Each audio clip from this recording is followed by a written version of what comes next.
আকাশবাণী শিলচর আঞ্চলিক সংবাদ পড়ছি সৌমিত্র চৌধুরী।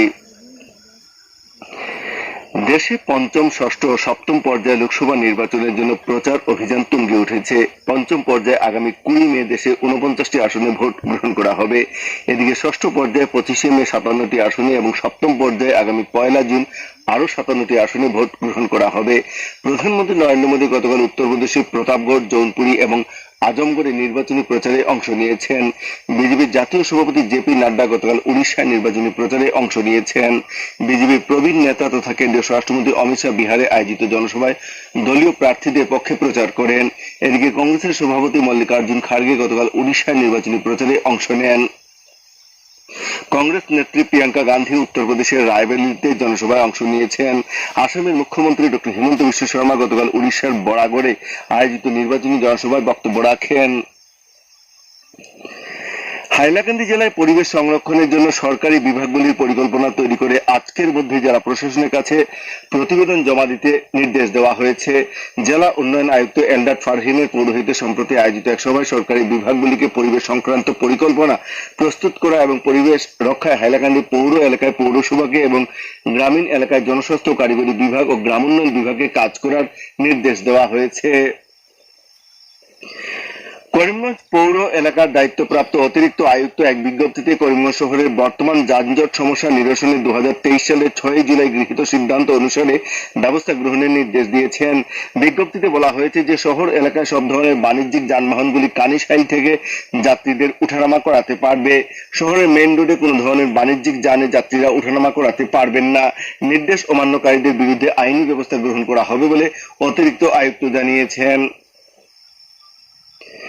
শিলচর জেলা বার অ্যাসোসিয়েশনের সার্ধ শতবর্ষ পূর্তি উপলক্ষে বছরব্যাপী কার্যসূচির অঙ্গ হিসেবে আগামীকাল বার লাইব্রেরিতে স্বেচ্ছায় রক্তদান শিবিরের আয়োজন করা হয়েছে। শিলচর সিভিল হাসপাতাল আধুনিকীকরণ দাবি কমিটির সহযোগিতায় এই রক্তদান শিবির অনুষ্ঠিত হবে। এদিকে রক্তদান সম্পর্কে জনসচেতনতা বৃদ্ধি করতে গতকাল বার অ্যাসোসিয়েশন প্রাঙ্গণে অ্যাসোসিয়েশনের সভাপতি দুলাল মিত্রের পৌরোহিত্যে এক সভা অনুষ্ঠিত হয়। সভায় ডক্টর সুব্রত নন্দী সহ কাছাড় জেলা বার অ্যাসোসিয়েশনের সম্পাদক নীলাদ্রি রায়, কমল চক্রবর্তী, সুরজিৎ সোম প্রমুখ প্রাসঙ্গিক বক্তব্য রাখেন। বরাকের আওয়াজের উদ্যোগে 19 মের চেতনাকে জাগ্রত করতে গতকাল কাছাড়, করিমগঞ্জ ও হাইলাকান্দি জেলায় বহুভাষিক ঐক্যের মহামিছিলের আয়োজন করা হয়। 3 জেলায় একই সময়ে অর্থাৎ বিকেল 3টায় এই মহামিছিল বের হয়। শিলচরের রাঙ্গিরখাড়ি নেতাজি মূর্তির পাদদেশ থেকে এই মিছিল শুরু হয়ে শহরের প্রধান প্রধান সড়ক পরিক্রমা করে গান্ধীবাগে এসে শেষ হয়। অনুরূপভাবে করিমগঞ্জ ও হাইলাকান্দিতে একইভাবে মিছিলের আয়োজন করা হয়। এতে বিভিন্ন স্কুল কলেজের ছাত্রছাত্রী, শিক্ষক শিক্ষিকা, দল সংগঠনের কর্মকর্তারা অংশগ্রহণ করেন।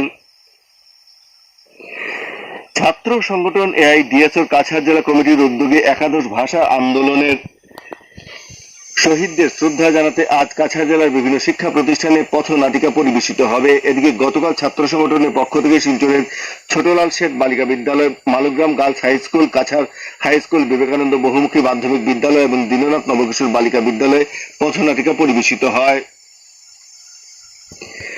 হাইলাকান্দি জেলায় 19 আহ্বানে বহুভাষিক পথ চলা অনুষ্ঠানে গতকাল বিশিষ্ট সমাজকর্মী সন্তোষ কুমার মজুমদারকে সংবর্ধনা জানানো হয়। এই উপলক্ষে কবি সুশান্ত মোহন চট্টোপাধ্যায় পৌরোহিত্যে আয়োজিত আলোচনা সভায় 1961 ভাষা আন্দোলনের প্রেক্ষাপট ও বর্তমান পরিস্থিতি নিয়ে আলোচনা করা হয়। করিমগঞ্জ পৌরসভা থেকে কঠিন বর্জ্য ব্যবস্থাপনা এবং প্লাস্টিক বর্জ্য ব্যবস্থাপনা 2016 উপবিধি অনুসারে করিমগঞ্জ শহরের ঘরে ঘরে গিয়ে আবর্জনা সংগ্রহ করার জন্য মূল্য নির্ধারণ করা হয়েছে। করিমগঞ্জ পৌরসভা কার্যবাহী আধিকারিক জানিয়েছেন যে নির্ধারিত মূল্য অনুসারে প্রতি মাসে ঘর থেকে আবর্জনা সংগ্রহ করার ক্ষেত্রে 50 টাকা, ব্যবসায়িক প্রতিষ্ঠান থেকে 100 টাকা, হোটেল রেস্টুরেন্ট থেকে 250 টাকা, ছাত্রাবাস থেকে 250 টাকা, ভবন বা কমিউনিটি হল থেকে 3000 টাকা, থাকা খাওয়ার ব্যবস্থা যুক্ত হোটেলের ক্ষেত্রে 500 টাকা, ক্লিনিক, ডিসপেন্সারি ও ল্যাবরেটরির ক্ষেত্রে প্রতি মাসে 1000 টাকা ধার্য করা হয়েছে। আকাশবাণী শিলচর কেন্দ্রের আঞ্চলিক সংবাদ এখন থেকে আমাদের ইউটিউব চ্যানেল এআইআর নিউজ শিলচরের মাধ্যমে শোনা যাচ্ছে। এছাড়া আমাদের Facebook page all India radio news শিলচরের মাধ্যমেও এই সংবাদ শোনা যাচ্ছে। আঞ্চলিক সংবাদ এখনকার মতো শেষ হলো। পরবর্তী আঞ্চলিক সংবাদ রাত 7টা 45 মিনিটে।